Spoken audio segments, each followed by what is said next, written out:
விழாவின் முதல் நிகழ்வாக என் வீட்டு முட்டத்தில் ஒரு மாமரம் குறும்படம் திரையிடப்படுகிறது.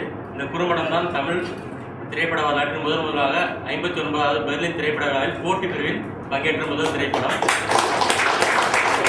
கேமராமேன் சிஜே ராஜ்குமார் இங்கே இருக்காரு. ராஜ்குமார் ஒரு 10 நிமிஷம் குறும்படம் தான், முடிஞ்சதை நம்ம நிகழ்ச்சிக்கு போயிடலாம்.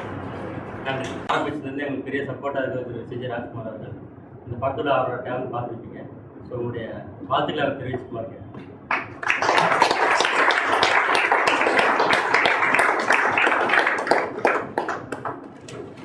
அடுத்தது நம்ம கூட இணைய தொடர்பு போயிடலாம். நிகழ்ச்சியை முறையாக தொகுத்து வழங்குவார் திரு ராஜசேகர் அவர்கள்.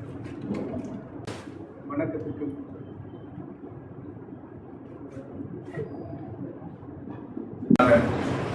என் வீட்டு முற்றத்தில் ஒரு மாமரம் திரைக்கதை ராஜ்குமாரினுடைய கேமராவில் மிக அழகாக நகர்ந்து கொண்டுள்ளது. அவற்றையெல்லாம் தாண்டி நம் மனதின் ஆழம் வரை ஏதோ ஒரு கத்தி நம் மனதுக்குள் உள் இறங்கிக் கொண்டே இருந்தது.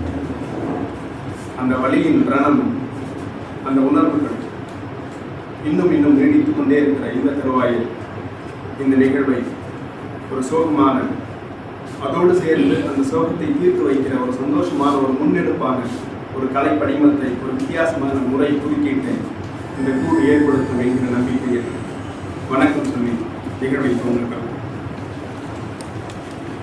கூடு இணைய இதழ் துவக்க விழாவுக்கு வருகை தந்திருக்கிற அத்துணை பெரியவர்களையும் வருக வருக என விழா குழுவின் சார்பாக அன்போடு வரவேற்று சிறப்பு விருந்தினர்களை அன்போடு நடைபெறுகிறோம். எழுத்தாளர் திரு இந்திரா பார்த்தசாரதி ஐயா அன்போடு நடைபெறுகிறோம்.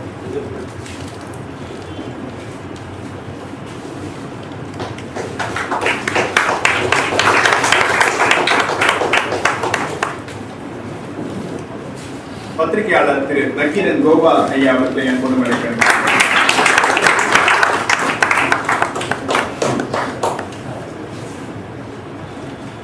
ஐஏஎஸ் திரு உமாசங்கர் ஐயா அவர்களை அன்போடு நடைபெறுகிறோம். திரைப்பட இயக்குனர் திரு ராஜ் மோகன் அவர்களை அன்போடு நடைபெறுகிறோம்.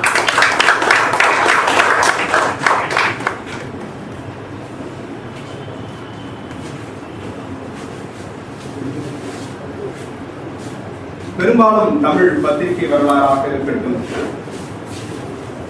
தமிழ் சூழலில் நகர்ந்து கொண்டிருக்கிற ஊடகங்களாக இருக்கட்டும், சமூகத்தை மாற்றி அமைக்கிற மிக முக்கியமான பணியை அவைகள் சுமந்து செல்கின்றன என்கிற ஒரு பொறுப்பை அவைகள் உள்வாங்கிக் கொண்டனவா என்ற ஒரு கேள்வி நம் முன் எழுந்து கொண்டேதான் இருக்கிறது.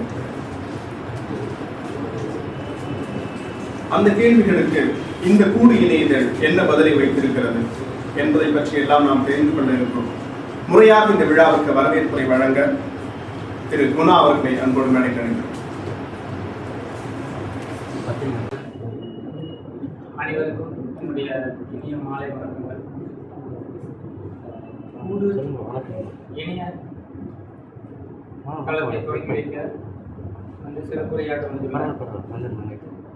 திரு இந்திரா பாசாரி எழுத்தாளர் அவர்களை அன்புடன் வரவேற்கிறேன்.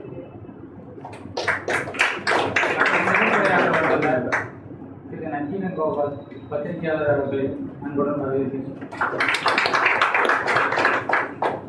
மேலும் சிறப்புரையாற்ற வந்துள்ள திரு உமாசங்கர் ஐஏஎஸ் அவர்களை அன்புடன் வரவேற்கிறேன். மேலும் வாழ்த்துறை வந்துள்ள திரு ராஜ்மோகன் திரைப்பட இயக்குனர் அவர்களை அன்புடன் வரவேற்கிறேன். மேலும் தாமதமாக வரக்கூடிய திருமிகு கவிஞர் சல்மா அவர்களையும் அன்புடன் வரவேற்கிறேன்.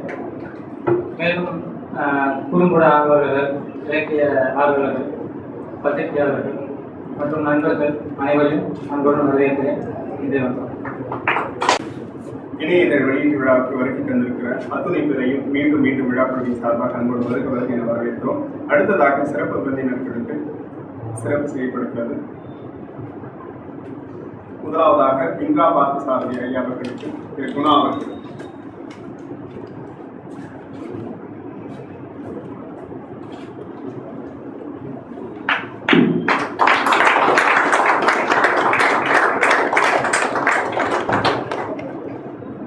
பத்திரிகையாளர் திரு நக்கீரன் கோபால் ஐயா அவர்களுக்கு,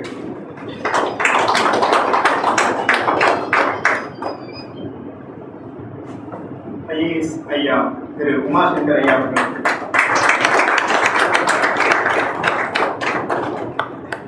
இயக்குனர் திரு ராஜ் மோகன் ஐயா அவர்கள்,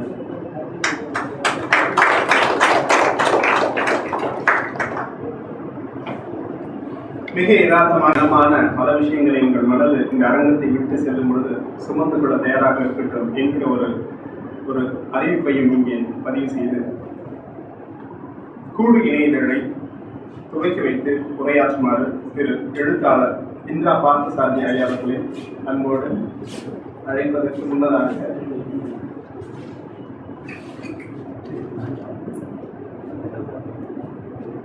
உரையாற்றுவதற்கு முன்னதாக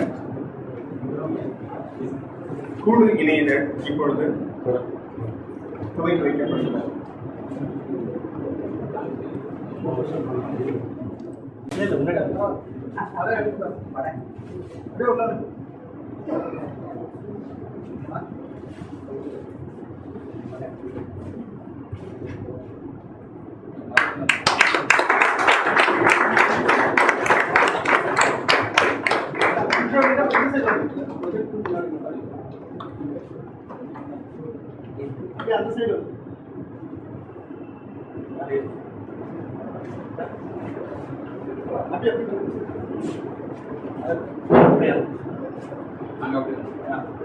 இன்னும் நம்மிடையே இருக்கிறது. இந்த கேள்விக்கான பதில் புதுமைப்பித்தன் காலகட்டத்தில் இருந்து கொண்டுதான் இருக்கிறது.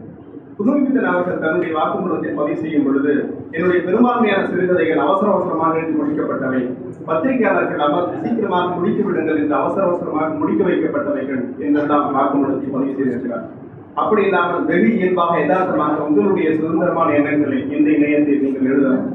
அதற்கான வாய்ப்புகளை கண்டிப்பாக கூடு இணையங்கள் அளிக்கும் என்கிற ஒரு நம்பிக்கையில் உங்களுக்கு இந்த ஒரு வாய்ப்பை இந்த குழுமம் உங்களுக்கு வழங்குகிறது. அடுத்ததாக இப்பொழுது உரையாற்றுமாறு அன்போடு அழைக்கிறோம்.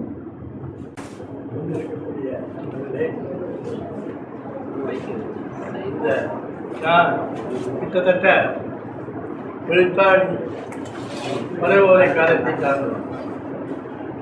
என்னை இன்று இலக்கிய குறும்படங்களுக்கான இளைய இதழ் துவக்க விழாவுக்கு அழைத்திருப்பது எனக்கு ஆச்சரியம்.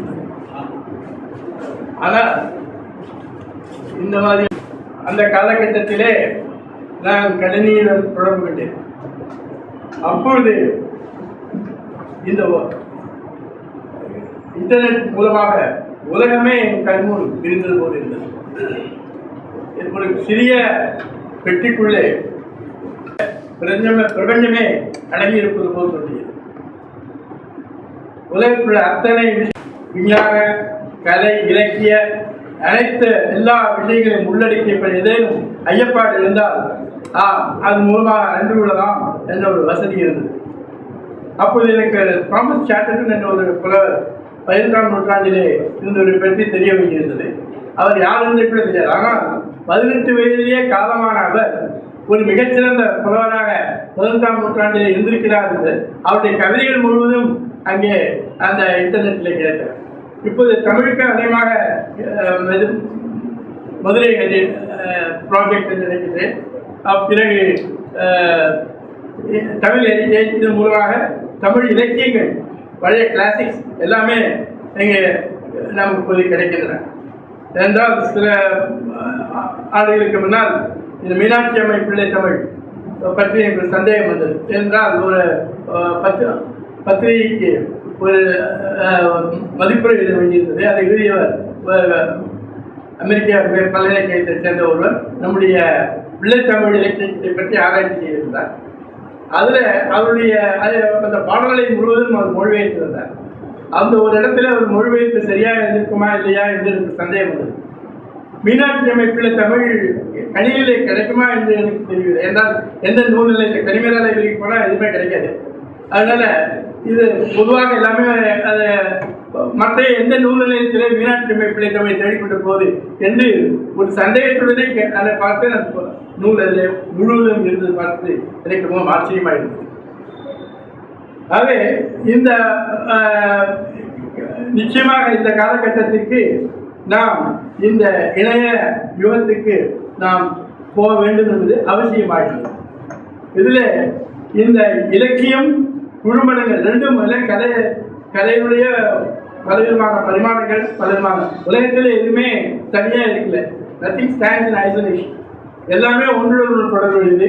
விஞ்ஞானம், கலை, இலக்கியம் எல்லாமே ஒன்றுடன் தொடர்புடையது. ஒன்றிலே பற்றி நாம் ஆழமான அறிவு எல்லாவற்றையும் பற்றி ஓரளவு நாம் தெரிந்திருந்தால்தான் உண்மையான படைப்பாளியாக இருக்க முடியும். இந்த இவற்றுக்கான இதற்காக ஒரு கூடு என்ற ஒரு இணைய இதழ் நோக்க இருக்கிறார் என்பது எனக்கு மிகவும் மகிழ்ச்சியாக இருக்கிறது. இதில் முதல் இதழ் வாராவை பற்றி உங்களுக்கு தேர்ந்தெடுக்கலாம். எனக்கு இது ஏன் வாராவை தேர்ந்தெடுத்தார்கள் என்பதே எனக்கு முதல்ல சொன்னபோது எனக்கு ஆச்சரியத்தை தந்தது. ஏனென்றால் வாரா நவீன இலக்கியத்தின் உரைநடை இலக்கியத்தின் பிதாமகர். எப்படி கவிதை இலக்கியத்திற்கு பாரதியோ அதுபோல உரைநடைக்கு வாவேசியர் முன்னாலே இருந்தார். அதற்கு பிறகு வாராதான் பல எழுத்தாளர்களை ஊக்குவித்திருக்கிறார். முக்கியமான அவருடைய கணிசமான பங்கு இலக்கியத்திற்கு அந்த மணிக்குடி காலத்தை சேர்ந்தவர். மணிக்குடி காலம் அந்த காலமாக ஒரு இலக்கிய பிரபுடன் அந்த காலகட்டத்தில் உருவாவதற்கு காரணமாக இருந்தவரே வாராவர். அவர் சாதாரணமாக நாம் இப்போதும் எழுத்தாளர்கள் எல்லாரும் எவ்வாறு தங்களை மற்றவரை ஆதரிப்பது போலவோ அல்லது அவர் மற்ற நூல்களை படிப்பது போலோ இந்த மாதிரி இருப்பது ஒரு அநாயகம் என்று நினைப்பதோ அந்த மாதிரியான சூழ்நிலையிலே நாம் இருக்கும் காலகட்டத்திலே வாரா ஒருவர் தான் இப்போது நாம் அந்த காலகட்டத்தில் இருக்கக்கூடிய மிகச் சிறந்த ஆசிரியர்கள் இல்லாமல் போன்ற அந்த இளம் எழுத்தாளர்கள்லாம் எல்லாரையும் அனுபவப்படுத்தியவர் வாரா ஒருவர் தான். ஆகவே வாராவுக்கு நாம் மிகவும் கடமைப்பட்டிருக்கின்றோம். அவருடைய உரைநடை இயக்கத்திற்கு அவருடைய அவர் செய்திருக்கக்கூடிய பங்கை பற்றி நாம் இன்னும் விரிவாக பேச முடியும். அப்பேற்பட்ட முதல் இவர் தொடக்கத்திலேயே வாராவை இவர்கள் அறிமுகம் செய்கிறார்கள் என்பது மிகவும் மகிழ்ச்சி அளிக்கிறது. இதில் குறும்படங்கள், அதாவது அது குறும்படங்கள்னா அந்த இலக்கியத்தை பொறுத்தவரை ஒரு ஷார்ட் ஸ்டோரிஸ் மாதிரி. ஷார்ட் ஸ்டோரி இது ரொம்ப கஷ்டம். ஏனென்றால் ஒரு நாவலில் ஒரு 2 மணி நேரத்தை படிக்கக்கூடிய நாவல் அப்படின்னா அந்த நாவலில் உங்களுக்கு நல்லா விரிவாக உங்களுடைய சொற்கள் ஆட்சியில் நீங்கள் எல்லாத்தையும் அதை விளக்கி காட்ட முடியும். ஆனால் அந்த சிறுகதையிலே அந்த கேரக்டரைசேஷன் மற்றும் அந்த கதை அம்சம் அனைத்தும் பொருளிதாக ஒரு 15 நிமிஷத்திலே அல்லது அரை மணி நேரத்திலோ காட்டுவது என்பது அதற்கு மிகுந்த திறமையை ஆற்றல் வேண்டும். இப்போது படம் பார்த்தோம், அது மௌனமாக பல விஷயங்களை சொல்லிவிட்டது. அதாவது குறும்படங்களிலே silence is the best dialogue.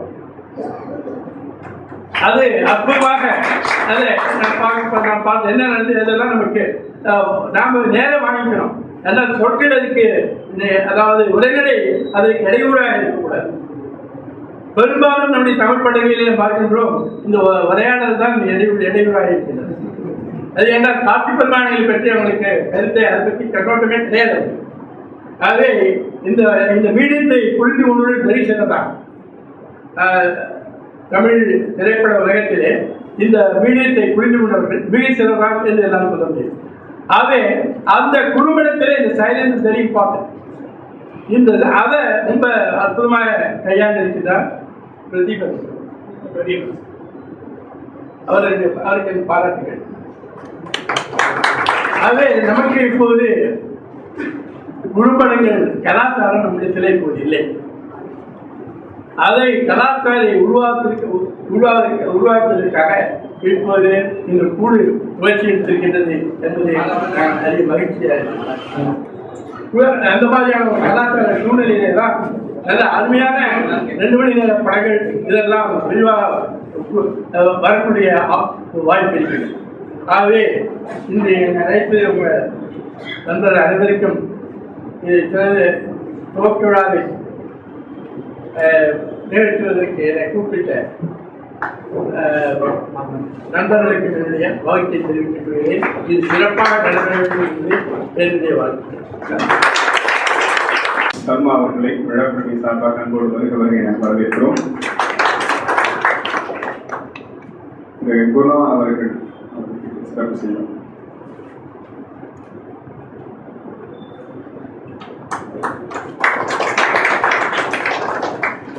எழுத்தாளர் இந்திரா பார்த்தசாரதி ஐயா அவர்கள் பதிவு செய்த பல விஷயங்கள் நம் மனதிற்குள் உருண்டோடி கொண்டே இருக்கும். நவீன இலக்கியத்தினுடைய பல முக்கியமான செயல்பாடுகளை மாறா அவர்கள் நிகழ்த்திருக்கிறார் என்றெல்லாம் இருந்தாலும் கூட அதற்கு முன்னதாக நாம் பாரதிதாசனையும் பாரதியும் மறந்துவிட முடியாது.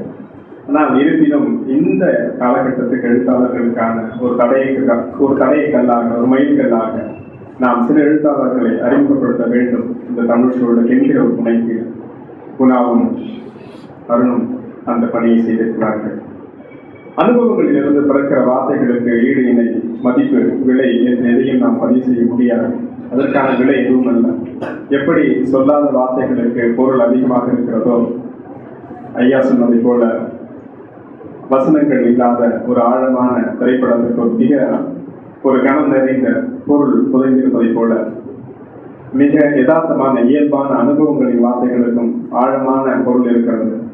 அந்த பொருளை இந்த அரங்கத்திற்கு விதைத்துவிட்டு சென்ற எழுத்தாளர் இந்திரா பார்த்தசாரதி ஐயா அவர்களுக்கு ஒரு பலத்த கரவசை எழுப்பி வேண்டுமானால் இந்த விழாவுக்கு அவர் வர இயலாது என்று கூட மறுத்திருக்கலாம், வயது முதிர்ச்சியின் காரணமாக. ஆனால் அவற்றையெல்லாம் பொருட்படுத்தாமல் இளைஞர்களை ஊக்குவிக்கிற மிக முக்கியமான ஒரு பணிக்கு தன்னுடைய பங்களிப்பும் வேண்டும் என்கிற ஒரு முனைப்பில் அவர் வந்தமைக்கு மீண்டும் ஒரு முறை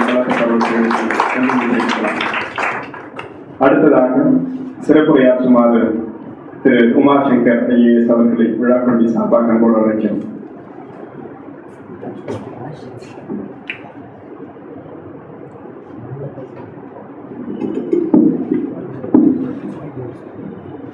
எதுவும் தேவை நீங்கள் விரும்பினா கூடு.inல போயிட்டு நீங்கள் சர்ச் பண்ணி தான் அவங்களை பற்றி முழு தகவலும் நீங்கள் எடுத்துக்கலாம். அதுவும் ஒரு முக்கிய நோக்கம். அதுக்கடுத்து நாட்புறமாக்கப்பட்ட நூல்கள் எல்லாம் இருக்குது. அந்த நூல்கள் எல்லாம் வந்து நீங்கள் ஒரு சிலர் பதிப்பிச்சு அதன் மூலயமா பதிப்பாளர்கள் லாபம் சம்பாதிச்சிருக்காங்க. எங்களோட நோக்கம் வந்து அந்த நூல்களை அந்த எழுத்தாளர்கள் எழுதிய எல்லா கட்டுரைகளையும் இணையத்தில் ஏற்றி அதை வந்து இணையத்தில் ஏதாவது படிக்க கொடுக்கணும் அப்படின்னு இந்த 3 நிகழ்வுகளாக மட்டும்தான் கூடு ஏற்படுத்தப்பட்டது. இதில் தமிழ் ஸ்டூடெண்ட் நாங்கள் எப்படி இது வரைக்கும் தமிழில் வராத பதிவுலாம் இருக்கணும் அப்படின்னு ஆசைப்பட்டோமோ, அதே மாதிரி கூடுதல்லையும் இது வரைக்கும் தமிழ் இந்த மாதிரி பதிவுகள் இல்லை அப்படின்னு நீங்கள் நினைக்கிற எல்லா பதிவும் அது வரும்னு நான் சொல்லிக்கிறேன். இது ஒரு சின்ன இன்ட்ரோ தான் நான் கொடுத்தேன். அது மாதிரி என்னோட சீஃப் கெஸ்ட்டை பற்றி நான் பேசி முடிச்சிருந்தோம். இந்திரா பார்த்தசாரதியார் வந்து முன்னாடி சொன்னாங்க, இந்த இணையம் சார்ந்த இதில் என்ன தொழில்கள் எதுக்காக கூப்பிட்டாங்கன்னு தெரியல அப்படின்னு சொன்னார். எனக்கு தெரிஞ்சு அவரை விட வேற யாரும் சிறந்த தொழில் கேட்க முடியாது நான் நினைக்கிறேன். ஏன்னா அவர் வீட்டுக்கு போய் நான் பேசும்போது அவர் நான் வந்து இன்டர்நெட் ஒர்க் பண்ணிட்டு இருக்கேன், ஒரு சாஃப்ட்வேர் கம்பெனி ஒர்க் பண்ணிட்டு இருக்கேன், எனக்கு தெரியாத பல இணைய இதழ்களை அவர் எனக்கு இன்ட்ரடியூஸ் பண்ணிச்சார். இந்த இதழ் நல்லா இருக்கு படிச்சிங்களா, இந்த இதழ் நல்லா இருக்கு படிச்சிருக்கேன்னு சொல்லி பல இதழ் அவர்கிட்ட பேசும்போது எனக்கு வந்து ரொம்ப ஷேம் ஆயிடுச்சு. நம்ம டெய்லி இன்டர்நெட்ல பார்த்து பல்லாயிரக்கணக்கான இணையதளங்களை பார்த்து